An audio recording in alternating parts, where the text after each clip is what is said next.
Okay, I've got a master lock combination here. It's a 653D. I'm going to open it up.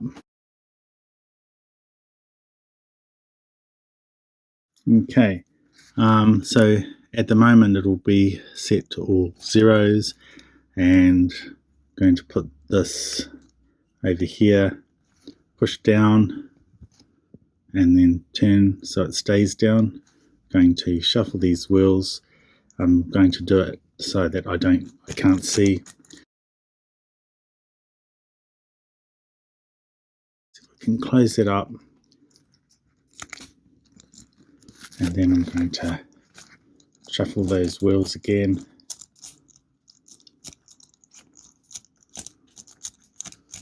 So it's set to a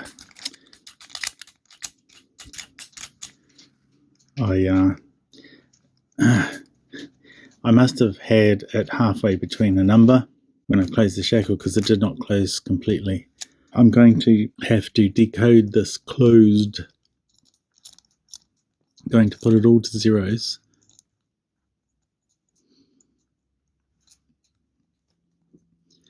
And instead of pulling the shackle like I usually do when I'm tensioning it, I'm going to squeeze the shackle as if I'm trying to close it. Make sure it's actually going into the hole, very important. I'm going to put pressure, constant pressure, trying to squeeze it. I'm going to try and turn some of these wheels. Okay, that turns with this much resistance. Oh, and it just sort of clicked into, I felt something in the shackle, and it sort of lurched into a number where it's got left and right play, but it doesn't want to come out of that while I've got tension on. So I'm just going to turn to one of the other wheels. That's the same, that's in a gate as well. When it's in a gate, it's got left and right play, but it won't come out of that while I've got tension on. Same with that. This one I can turn.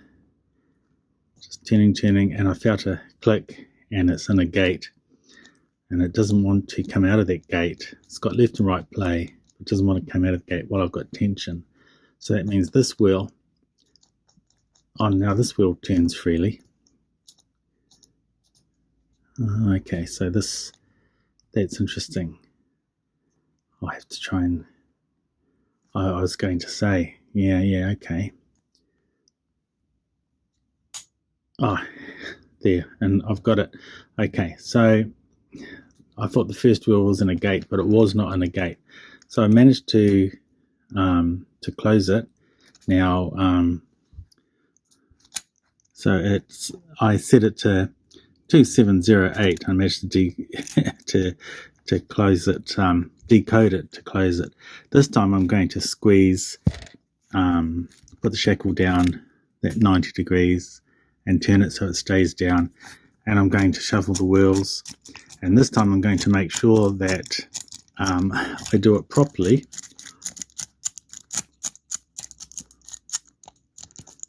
Back and forth. I'm going to just make sure that each wheel is in a gate. I'm going to just click it by back and forth by one, just to make sure it's actually in a gate properly. Okay, so I'm going to turn that around, lift it up.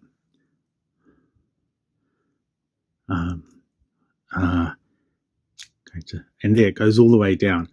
And now when I shuffle the wheels, now it's in a combination that I don't know, and I can't open it. Okay, so I did it properly this time. I'm going to put all these to zeros. I'm going to do exactly the same thing, except decode it so that it opens. So instead of pushing, I'm going to pull. I'm going to pull with this finger and put those two fingers there, so I get a good constant tension. And I don't know which end to start on.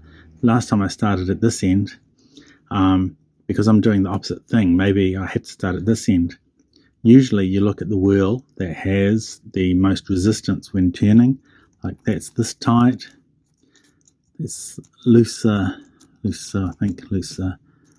Yeah, this is the tightest one, so I'm going to start here going to turn,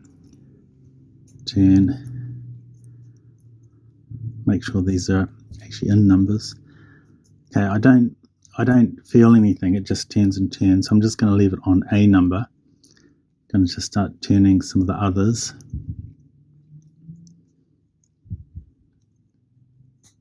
Okay, just by turning different ones to different numbers, I managed to get a click. You might have heard that click, and I felt something shackle, and that play is massive. It goes from 3 to 4, whoop, and then it clicked out. Then I've got another gate where it's got a big gate around 5. I'm going to leave it on 5. That seems to not want to come out. There seems to be in a gate as well. Same with that. And this.